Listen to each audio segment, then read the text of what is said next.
In this tutorial, we're going to swap an active SSL certificate from one storefront to another. Here we have several storefronts.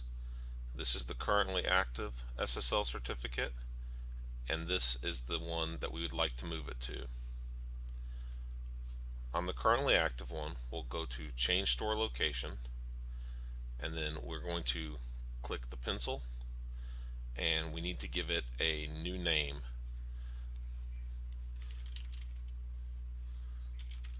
We're going to choose the merchant ID-old and click Save.